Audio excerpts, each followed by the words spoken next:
I can see we've got plenty of people still streaming in, but Beverly, shall we make a start?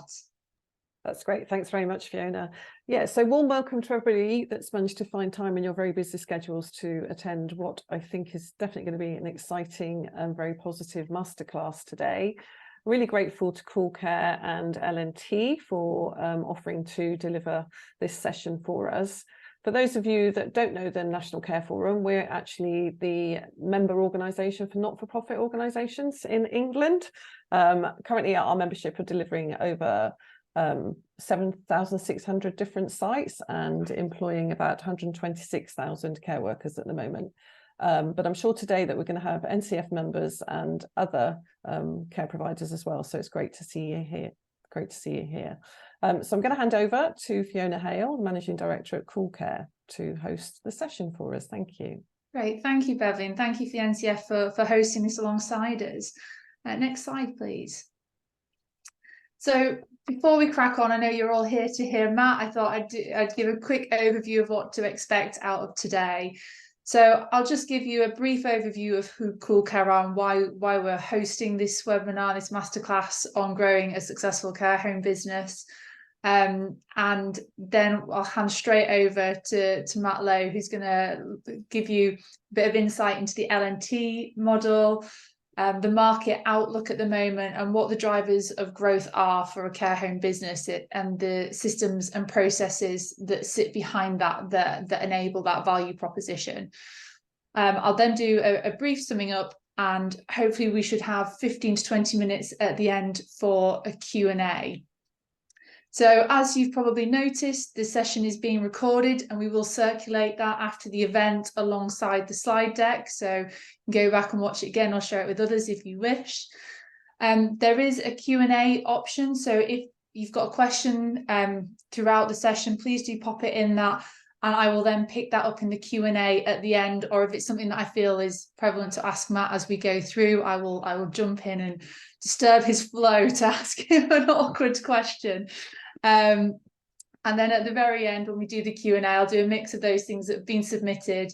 If you've got something you want to ask yourself, just use the raise hand function in Zoom, and I will bring you in. Brilliant. Next slide, please. So who are CoolCare and why are we hosting this webinar about growing a care home business? Well, CoolCare are care home administration software specialists. So what we do is everything around the running of a care home. So inquiry and occupancy management, invoicing, workforce management, those bits that ensure a really successful operation of the business. We've got 30 years experience of making care home software and running care homes as well as part of LNT Care Developments. And I think that's a really important part of CoolCare's history, and who CoolCare are is that we are actually care home specialists running a software business, not a software company that is providing software into the care industry. And what is right and what is best for the care market sits at the very core of what we do. And our purpose and why we exist is making operating your care homes easier, more efficient, and more profitable. So, we see ourselves as the glue that kind of sits behind that success for the market. And we are very much invested in a successful market going forward and enabling businesses to grow, especially our customers' businesses. And we're constantly testing ourselves. Are we doing the right thing? Our average retention rate is 99.8% monthly. So we're doing something right. And currently, about 50,000 care beds in the UK use CoolCare, and very hard to get an exact metric on this. I think the figure could be far higher, but we're saving about 5 days per care home per month on average in admin time, and annual savings around 50,000 per care home per year. So for us, what we can do to help a care home grow is hugely important. So very much looking forward to hearing what Matt has to say about how LNT do it. So next slide, please. So without further ado, I will pass you over to Matt. So Matt is the Chief Executive of LNT Care Developments, and within that, There are multiple operational businesses that have been grown over the years, which Matt will talk you through shortly. I think Matt comes from a very privileged position, fortunate, of being on both sides of the fence. He's had a background in banking and actually investing into care home businesses, so he has seen that side of the coin, as well as the operational side and in the development of care homes themselves. So he offers a really broad perspective on what success looks like in this market. So without further ado, I will pass over to you, Matt. Thanks very much, Fiona. I like to think that I'm a reformed banker by now, after 10 or 11 years kind of away from that, but people like to remind me. Thanks for the opportunity. I would say at the start of this that I am always very conscious that we LNT do things in a particular way. We have, as Fiona said, grown multiple operational businesses and maintained some of them and sold some of them, all with great success in the end. But it doesn't mean to say that necessarily that approach is right for everybody. There's a lot of people that are doing fantastic work across the social care sector who want to grow in different spaces to the one that we operate in. So I hope that what I will bring today is a story, I guess, of how we think of it and how we try and use the systems to help support us in those things, and some of the things that maybe have gone wrong along the way too. But and I hope that you'll be able to take something from that, but it might not be everything, because I do recognise what we do is slightly different to the way that other people may do it. But without further ado, just to give you a sense of kind of who we are, LNT Care Developments really spans three material parts, one of which is the construction and development of care homes. And in that regard, we are typically on 20-something sites at all times, meaning that we're kind of sort of building 1,600, 1,700 up to 2,000 beds per annum. Now, it's a lot. It's particularly a lot when we typically will commission and also build those businesses when they come out of the ground and get to the point of care. But it's incredibly necessary at the moment, because we all know the state of social care in the UK, and the kind of the baby boomer generation is just around the corner. And we're not seeing much by way of strides from sort of the authorities, if you will, to sort of drive that forward from a centralized perspective. So we're trying to do that a little bit ourselves, but we welcome all the help that everybody on this webinar will also be trying to do themselves. So we run the operations as well, and then obviously we also developed and sort of built the CoolCare business over the last sort of 30 years, as Fiona said, very much from a foundation of we're trying to build and rapidly grow operational businesses, and we understand that that needs some degree of digital control if you're going to do that in a considered and appropriate way. So we've got this kind of unique blend of buying land, developing care homes, working out what makes them work, learning from that process, into trying to operate them, learning from everything that goes wrong, as it does, as we all know, on a kind of a daily, weekly basis, into using the systems, how we improve the systems to also make that work. So hopefully that gives us a kind of a unique blend of experience to bring this to you today. We are a tried and tested model. Goes back to sort of the mid-late 80s. The key thing on this slide, I'm not going to go through all the detail of it. I believe the slides will be available post the event anyway for those that are interested. But really, the thing here is that we have built and sold, built and maintained, built and sort of retained multiple care operations along the way. And I think we've probably commissioned over 100 care homes now as part of the group, and built well over 200 over that sort of period of time. So we built things from 0 up to 41 home groups. They've been at different times entirely standard in the nature of the home that we built. Sometimes they've been very different, and that's taken different approaches to the solutions we've tried to bring. But all of those things, I will say, have all been in the residential, and sort of residential with some dementia space, rather than nursing or kind of learning difficulties. So that's kind of been our key focus. Latterly, we sold 75% of the Ideal Care Homes business to Warwick Capital Private Equity back in 2019, just before COVID. Something they like to remind me of frequently, as you might imagine. We then set up Danforth Care in 2020. We set up Halcyon Care too, which we sold to Anchor Hanover in 2022 last year. And since then, we've built Danforth Care up to 14 homes now, shortly to be 15 and 16 very shortly thereafter. And Ideal Care Homes, which we now only have a minority stake in, it's currently running 36 homes very successfully across the country. Market outlook, you'll all know this on the call today, so I don't need to kind of rehearse this particular point, other than to say that, you know, what we're seeing is increased demand, and I don't think that's going to go away when you look at the aging population. One of my colleagues here is formerly worked at Legal and General and likes to get me out the actuarial charts of when I'm going to die most days. But what that's telling me is that there's an aging population coming down the pipe, particularly those people that were born around 1945 in the baby boomer generation that are just coming to that period where actually we'd normally expect them to deliver care. And that's kind of quite a big spike in the population. It's been talked about for a long time, but statistically, it is now in the next 5 to 10 years that we're really going to see that. And when you offset that against the number of care homes in the sector that are closing and finding it more challenging, that's both a scary thing, but it's also an opportunity for those of us trying to scale businesses in this sector, because ultimately there is still great demand. There's a great market here for those people who are able to deliver an efficient and relevant service to that marketplace, in whichever marketplace you want to operate. So it is out there.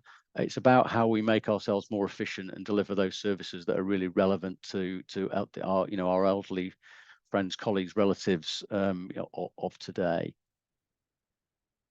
So I think there is an opportunity for value, that's for sure. We've seen that along the way. If people are looking to build these businesses, I think there has to be a primary focus clearly on consistent and high quality care outcomes.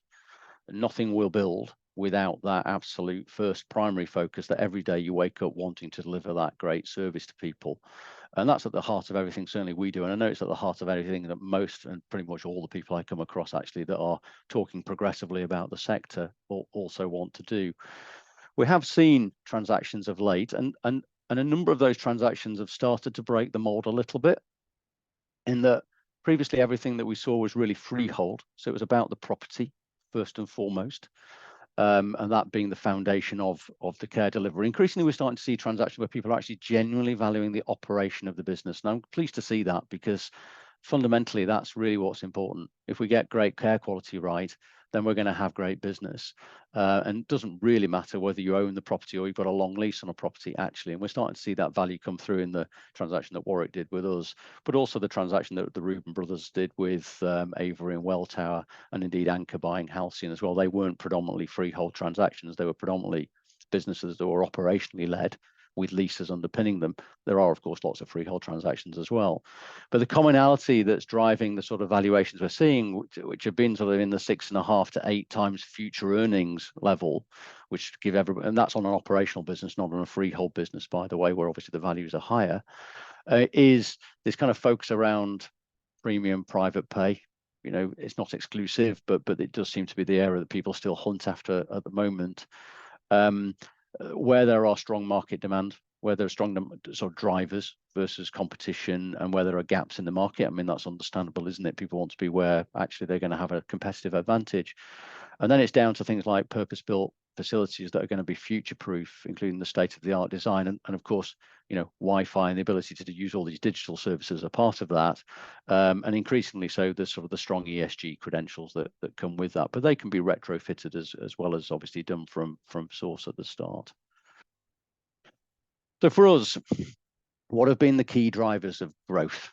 I think we run a process of sort of standardization. It's well known in the marketplace that that's what we do, but standardization sometimes is misinterpreted, because standardization for us is standardization of systems and processes, which therefore allows a really rock solid foundation to allow the management teams to focus on personalized outcomes for the residents that live with us. It is not about standard approach to care, because that has to be personalized to the individual. But I think if you can get the foundation blocks in place, that you know where you're going, what your offer is, all these sorts of things, then actually you can then really start to build growth on the back of that. If you're uncertain on every home that you're opening and you think maybe this one's going to be different, or we're doing a different offer here, or we're going to change something over there, that starts to become much more difficult to hang that together in a sort of a really competent and clear way, particularly if you're at the scale where, where we are, where we're opening often more than one home per month. If we were trying to redesign the offer every time for that marketplace, that would be really quite difficult to do and difficult to monitor, as we'll come on to to talk about. So there are sort of 5 areas that I'm going to touch on, summarized on this slide, and then just a little bit of detail on each. I'll try not to kind of bore you with them. But ultimately, the quality outcomes is at the heart of it. Ensuring a solid base of high quality care is fundamental. We think that the foundations that sit underneath that, the stability of systems, allows us to focus our time on that, rather than getting distracted by, have we done this, have we done that, having to kind of audit and process all those things, because the information is all there and process driven. And that allows care to come first.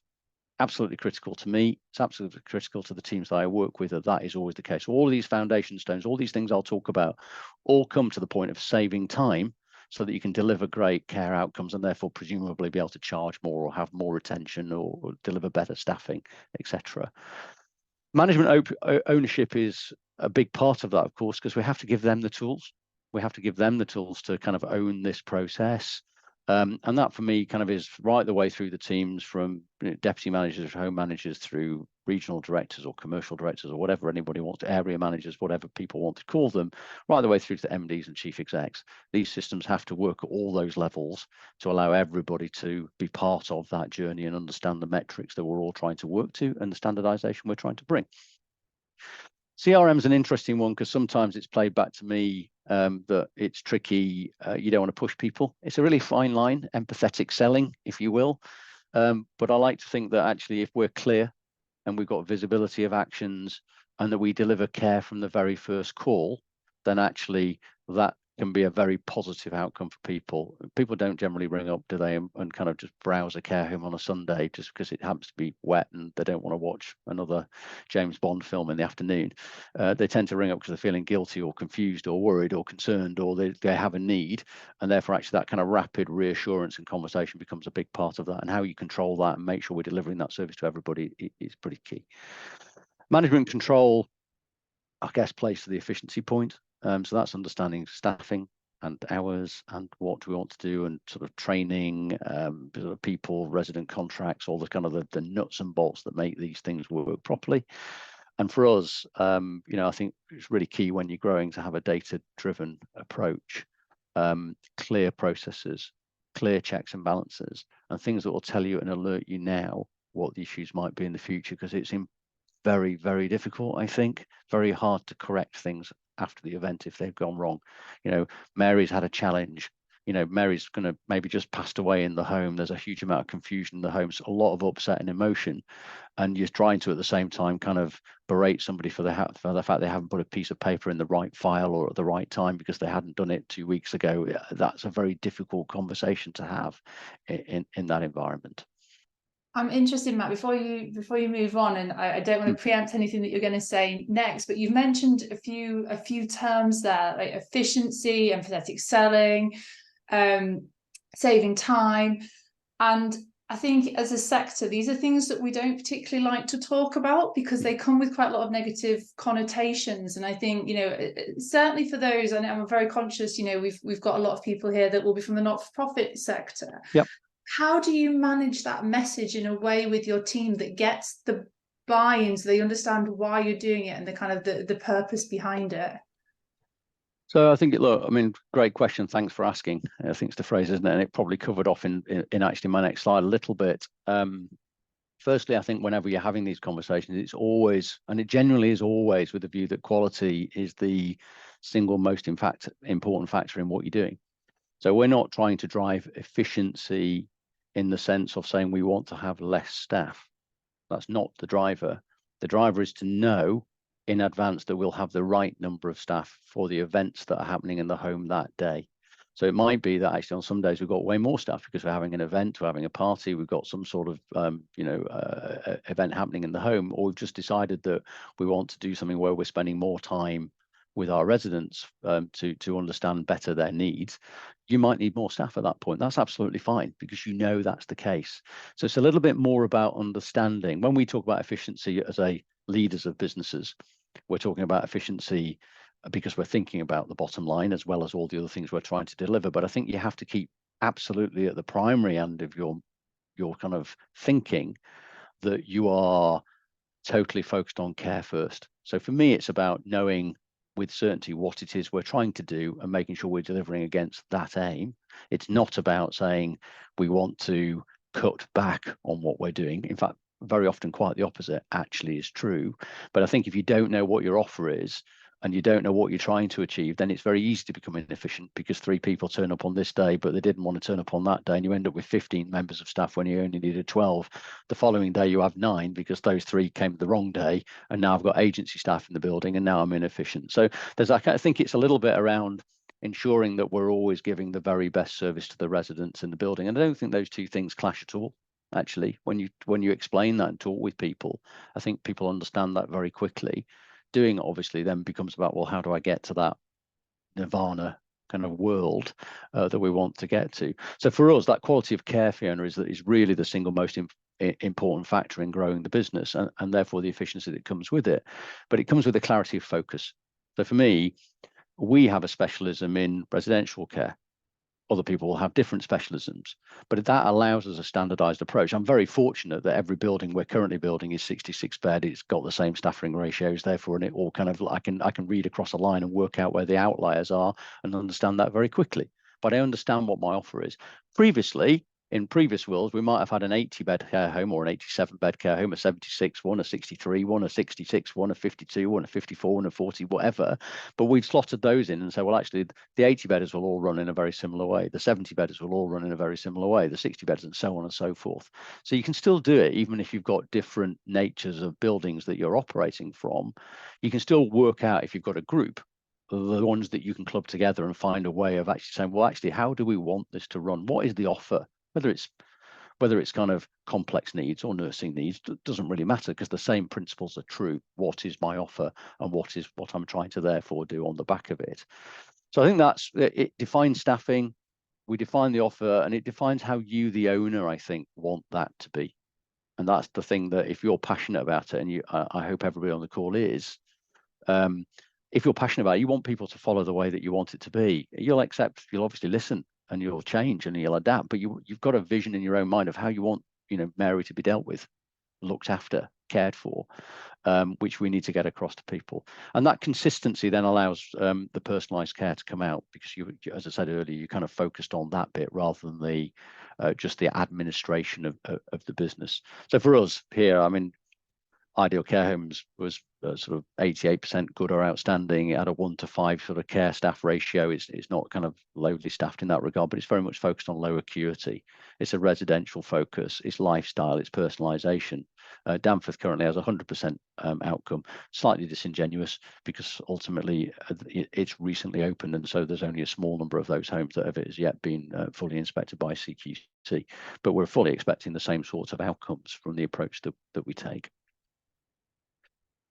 Management ownership, obviously, that culture of accountability and reward as well for senior people in terms of recruitment and retention, does allow us to kind of talk to clear expectations as well.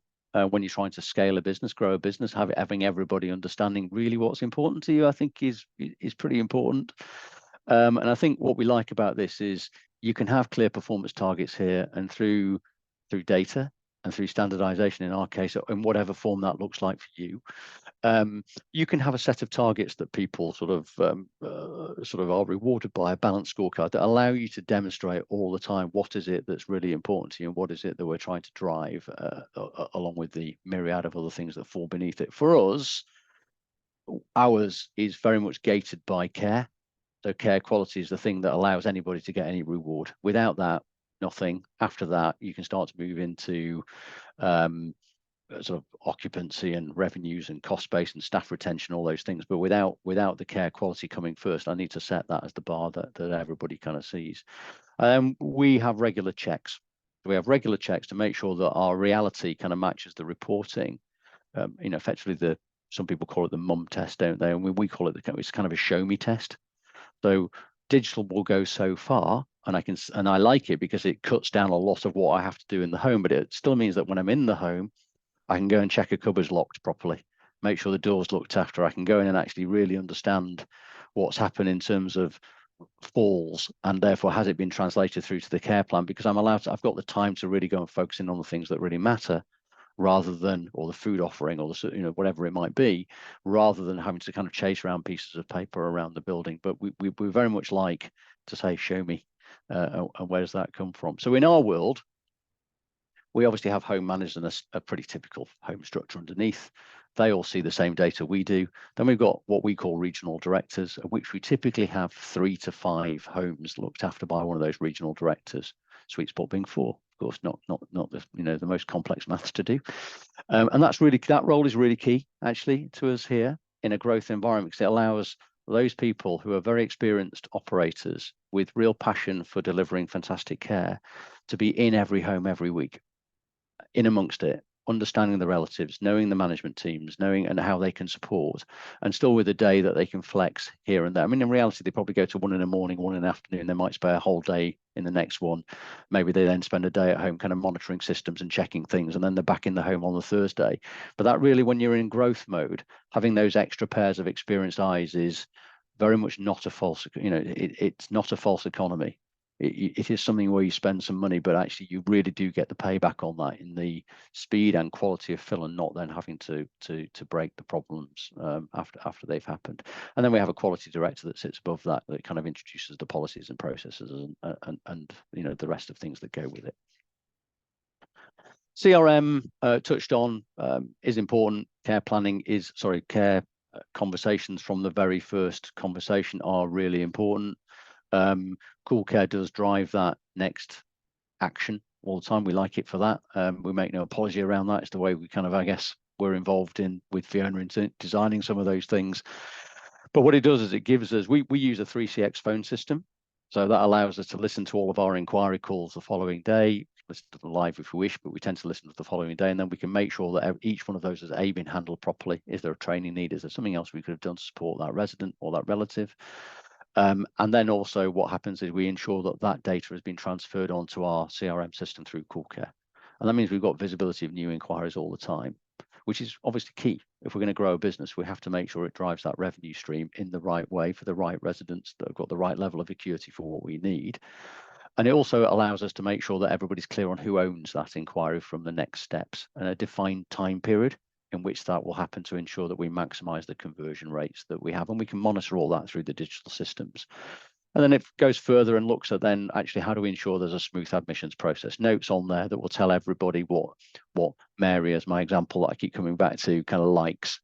What might she like when she first comes in? It's in the care plan, of course, but it's also in CoolCare. So the front of house receptionist, manager, the admissions person, the home manager can very easily on their tablet, phone, wherever, get that information to understand what will work in terms of making sure that's a really smooth process all the way through.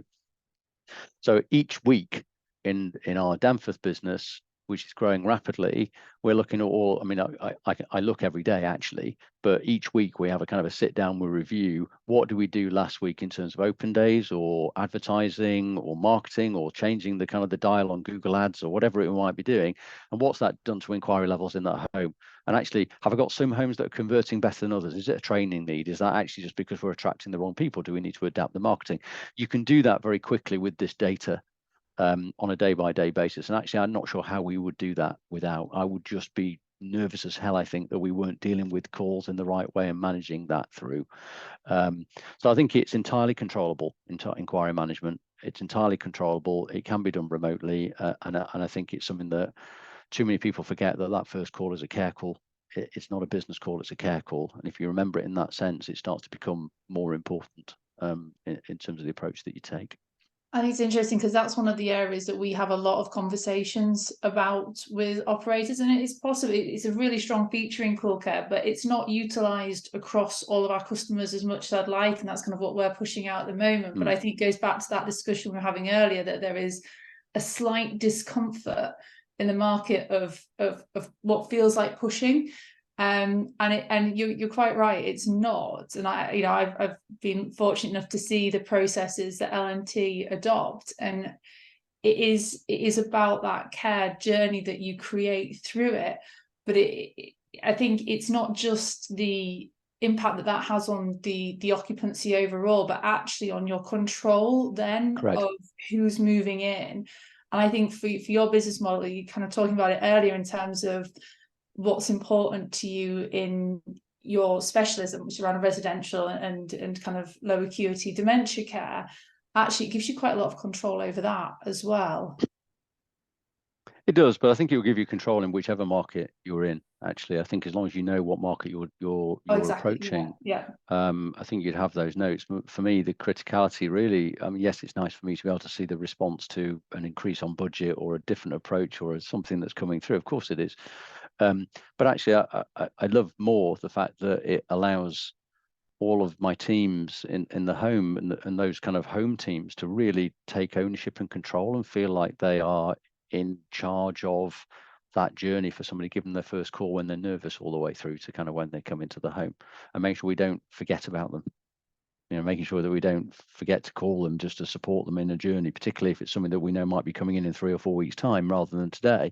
Not forgetting, having those prompts to make sure that we see that, and ensuring therefore that management can see those prompts too, to ensure those things do happen. And actually, once people start to think of it in that way, it becomes an enjoyable part of the role. Which is, when you're getting it right, is when people want to have those conversations to support people, because they don't see it now as I'm just ringing up to go, when are you coming in, sign this contract, which is not the right approach, of course.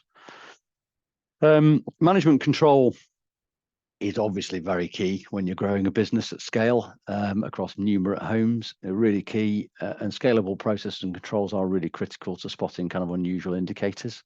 Again, it comes back to what is your offer, what is your definition of what's right for you, and then how do you track that through? So, CoolCare in particular helps us enormously with this particular part of kind of home administration.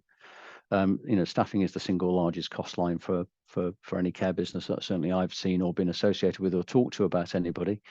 So whilst we use a standard home, this allows us to kind of benchmark across the homes. It allows us to see where some maybe staffing looks like it's not only high or low today, but actually allows me to very quickly, if we're doing it correctly, to forecast forward and see, actually, I've got a bit of a weak spot in 6 days' time. Let's start to talk about it now.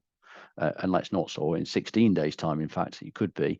But at least I'm starting to think about it early, and I'm not therefore having my managers spending the first hour and a half of their day ringing around in a panic mode trying to find somebody, or indeed even worse, starting to bring agency workers into the home, which can disturb obviously the quality. So it allows us to improve the forecasting, allows us to do better benchmarking, allows us to support our homes much more readily, because we can work in advance and we might be able to move people from different homes across to the home that's necessary. And it also allows us to kind of have a real focus on that staffing piece and the controls around training. I often look, training is one of the things I have on my dashboard all the time, along with supervisions and appraisals. It tells me when homes are operating nicely. You kind of get a sense of it, and it tells you where, therefore, you might go and spend more time focusing your energy to solve challenges or to support people, rather than homes that you can see actually are running instinctively very well because they're on top of all those bits of detail. I mean, resident contracting is I just don't know how we do it, if I'm really honest, without. There are checks and balances in this process that we run here through CoolCare. I guess fundamentally, one follows the two things mirror, our process and the CoolCare process, understandably part of the same group. They mirror each other, but it allows us to have checks at multiple levels throughout the process. It means we don't ever have revenue loss. We're reconciling every single day, every week, contracts to make sure that they fit with what we thought we were going to charge, that if there are multiple fees from local authorities and top up or CCG or wherever they're coming from, that actually all those things add up to the right number, and that I've got all those things on file, and therefore I know I can send the invoices out through the invoice run at the end of the month, and it'll upload into Sage or whatever package you're using, to ensure that you've then got proactive credit control. I was involved in the business, and Fiona knows this, back in sort of 2016, 2017, where that wasn't done correctly in that way. And not only was there huge financial loss, actually, in terms of the fact that we hadn't been invoicing people properly and missing quite a lot, but also when you're trying to ring somebody 6 months later to try and collect a debt, and you find out that maybe the person that you're ringing, mother or wife or husband, has just passed away, that is a really very, very bad place to be. And so I think it's one of those areas where actually, if you're doing it after the event, you're in a very challenged place. So doing it in advance, again, just comes back to care quality and ensuring you've got transparency process and systems that mean that residents get the respect they deserve of clear communication and the like that go with it. And then for us, exception reporting is the other part. There's a huge amount of exception reporting that you can do through CoolCare and other digital platforms, of course, that allows us to look at those KPIs, those sort of operational variances, and jump on it straight away. It's not a thing where you're kind of looking at this every 2 weeks and going, I've got a massive report to wade through. You can almost go, well, actually, I'll look at one home each day, and you'll rotate through them with a level of detail, and the things will just pop out. It just becomes quite obvious quite quickly where things aren't quite right, which again allows you to focus your time in the right areas, and you're not doing admin. You're now delivering great residential care and outcome-based care, which is kind of the fundamental of what we're trying to do. And finally, we use a data-driven approach. I'm not going to kind of run through this slide in a huge amount of detail, but this is what allows us not to have sleepless nights, I think, when we're growing these businesses, and to know that we're doing a great job. Mistakes do happen, but this does flag them much more quickly and allow us to kind of correct the path much sooner before it becomes a big issue, because you're getting regular, reliable, consistent data forms, which does allow you therefore to kind of manage that process pretty well. We use CoolCare, obviously, we've said that. I mean, in many of our homes historically, we've used person-centered software. We're very aware and have kind of looked at other software packages as well that do very similar things. Nourish Care is a great example of one of those kind of partners that do a fantastic job as well, and there are others beside. We do use EMAR as well. KPI monitoring allows us to do all those things. We can do it remotely, but obviously there's never an excuse not to be in the homes, but it does allow you to kind of zone in again where you want to be. And then trend analysis is really critical for me, because those are all the foundations of personalized care.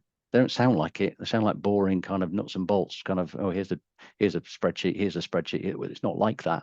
Actually, it's making sure that the home management team know they've ticked all the boxes. They're comfortable. They're feeling great, because they know they're on top of all of their sort of activities, as it were, and that allows them therefore to spend from most of the day actually focused on what they really care about, which is residents. I mean, that's what they all want to do. Ultimately, they don't want to do this. So anything that for me takes time away from doing this means I get accurate data as a consequence of it, but allows my home teams to spend their time with my residents. That's a fantastic thing, particularly when you're trying to scale something. Without that, we'd spend too much time just trying to work out if we were covering all the bases properly. It's really interesting on the data-driven approach. I mean, a few years ago, I think LNT would have been really quite different from the rest of the market in terms of your adoption of digital, but that's certainly changed a lot in the last few years.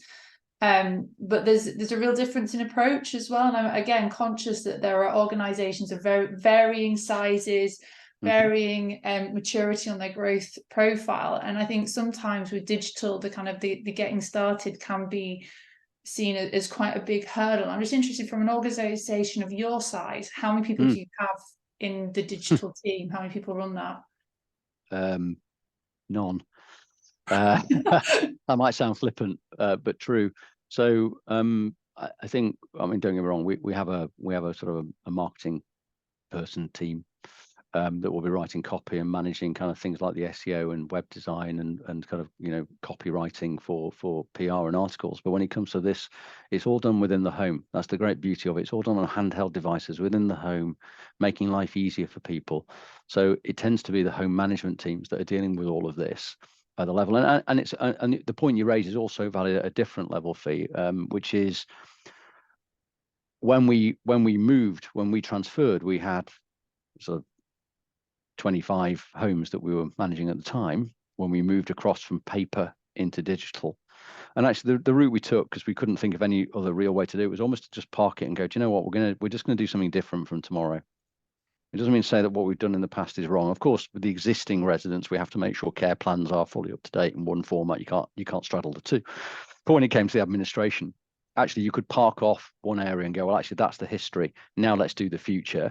Otherwise, I think you can spend a lot of time trying to obsess about how do I get my last 3 years onto this system. Whether you're on a different system, you can park that, as we did. We kind of parked what we had and said, well, I can still access that, but I'm moving on to a new system as of tomorrow, because I can see it's going to be better for the future.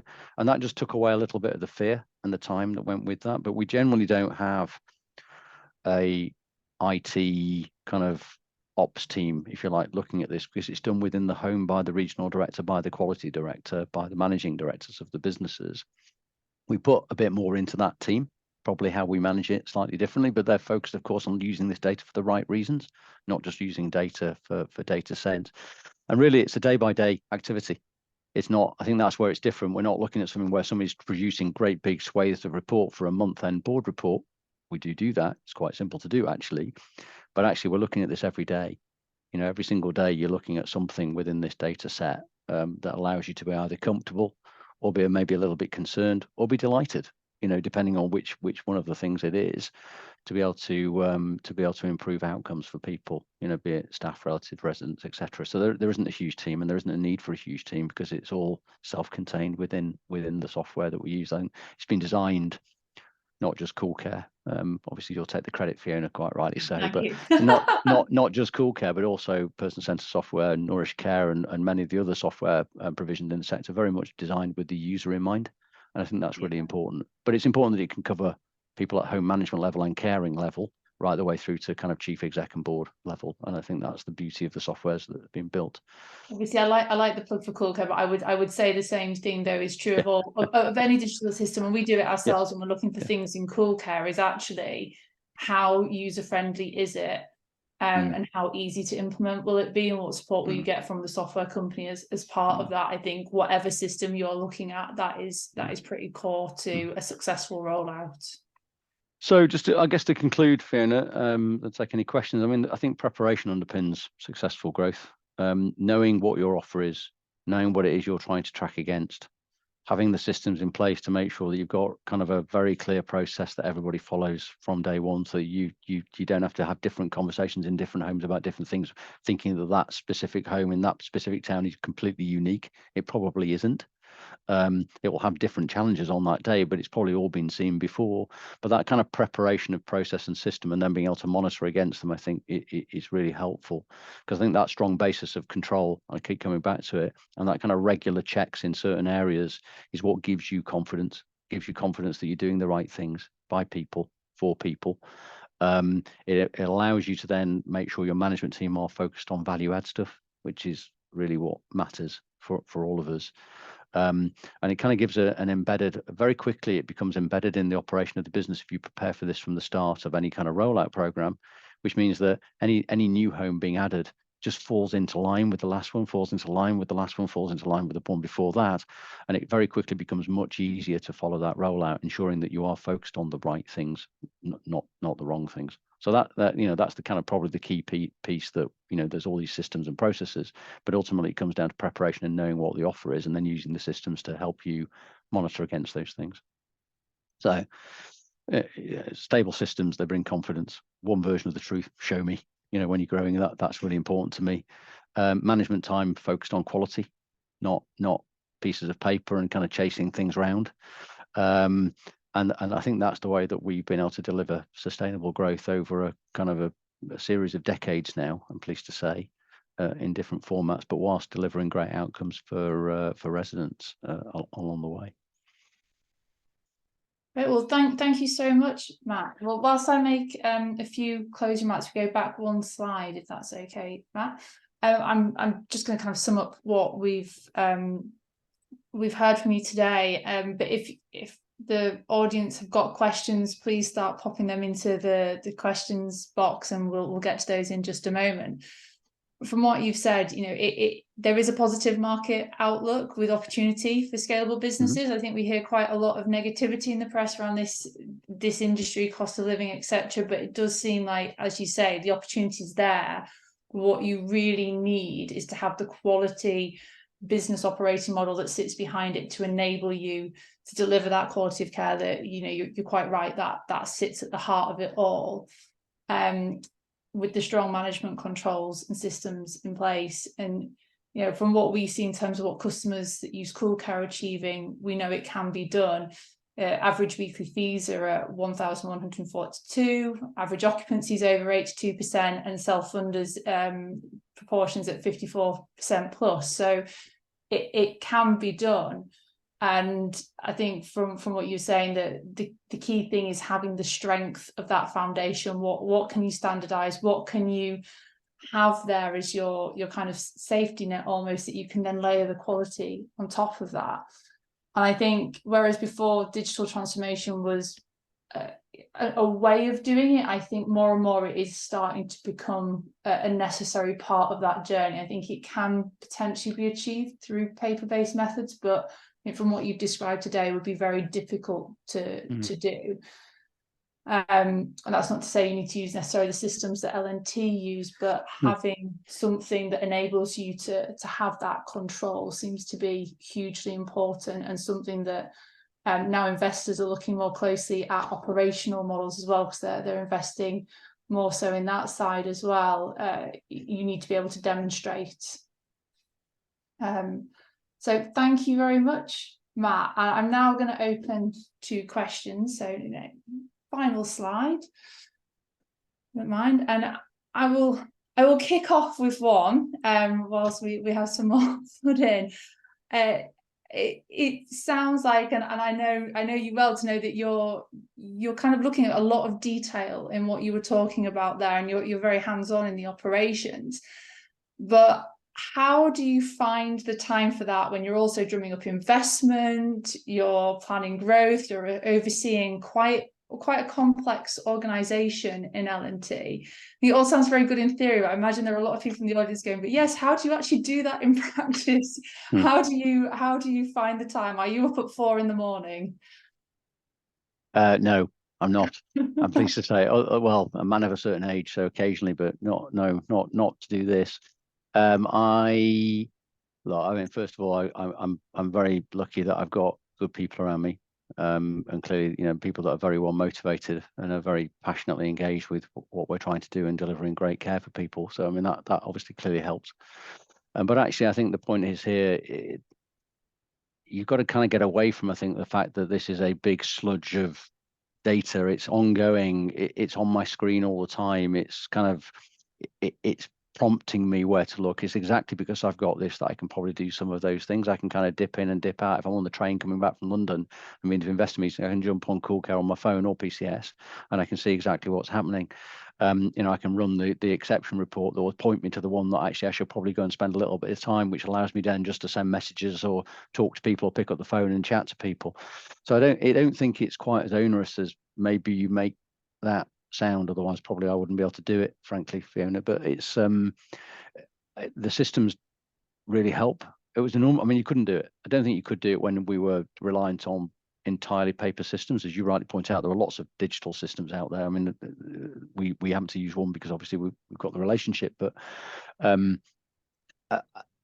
it's a one-off, day by day, ongoing, just on the screen in the background, popping up, and it becomes quite obvious quite quickly where to spend the time. I think that's how you're able to do it, because you've got those embedded processes, and then people that also have those embedded processes as well. So it's not, to your question earlier about having a big IT team, it's not really that necessary to have that. And providing you have some kind of very clear parameters around what you're trying to do and what you're trying to achieve and what you want to be the case, these systems, ours and others, will therefore tell you a lot more where to go and spend your time looking. And so you're probably much more efficient, is the way I'd say that you are, rather than you having to do more and more work because you've got lots and lots of data fields. You can have one page that pretty much tells me everything that I really need to know. And as can my quality director have one page that they can look at that will probably tell them most of what they need to know and which homes they should go and spend time with. So it's not a perfect answer, because I can't talk to the alternative really. But I don't see myself as a superhero kind of working 20 hours a day, because I'm certainly not. But I see the data really helping me understand where I can go and spend time that can help. Does that help? Does that answer the question? Yeah. So very much so. We've got a question from Mark Donnelly. I'm not sure whether that's to you or to me, Matt, but whether we've got any comparable data available on the not-for-profit sector, how we're doing. I'll jump in from a CoolCare perspective on our stats. We anonymize all of our customer data when we're analysing it. So we do have a mix of not-for-profit operators using CoolCare, so that data will include not-for-profit within it. but I couldn't give you a comparison because in compiling the data, we purposely make sure that we don't know which operator's which on it.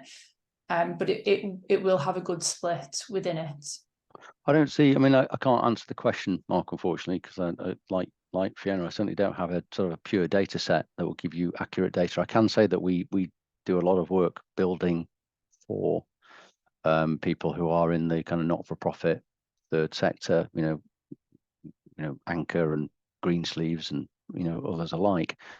And actually, you know, I think they run these buildings that we build in actually a very similar way to what we've just discussed. Partly because we kind of almost sold it as a system, you know, buy this home, run it in this way. I mean, they have their own systems and processes, of course they do, and rightly so, because it's personal to them. But I think, you know, I'm not seeing any material difference in the conversations I have with those counterparties I do deal with in the sector, to the ones that we're talking about here. But I mean, maybe I don't know, maybe Beverly's got a better read on that, you know, with the work that she does. Yeah, thank you, Matt. So what I would say certainly from our membership is we are still seeing that rate of growth that you're talking about, Matt. So it's still very positive for not-for-profit sector. It's hard for us to get the data because of what you've touched on, Fiona, is about how it's collected and how it's identified. So I haven't got stats that I can reel off, but what I can say is that the not-for-profit sector is also well positioned for that growth, and there's room in the market for all types of providers. So you know, that's the positive around it. Yeah, totally agree with that, Beverly. Totally agree. I mean, I don't see very much difference in the counterparties we deal with, whether they be private sector or not-for-profit sector, absolutely. Actually in the approach they're taking in this particular area. And it might be helpful to say, just in terms of digital social care records, currently the adoption for regulated providers, it's only at 56% at the moment across the board.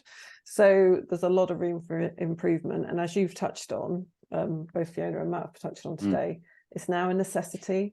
You know, I think we're running out of time where it will be a choice, because if you want to be robust and in the market, you need to embrace it. You need to take that deep breath, don't you, Matt, and just kind of go for it. I think let's do it tomorrow. Yeah, exactly. Yeah, absolutely. Just take a breath and do it. It's nothing like as daunting when you actually start as you think it's going to be, is the truth of the matter. But you know, it's about engaging people along the way, isn't it? Yeah, that's great. And I think, you know, there's support available as well at the moment. So if we have got people on the call that haven't started that journey, there's funding and there's support at the moment. So actually take advantage of that, so you can get a little bit of a step up on the journey. We've got another question in from Mazinga Kelvin.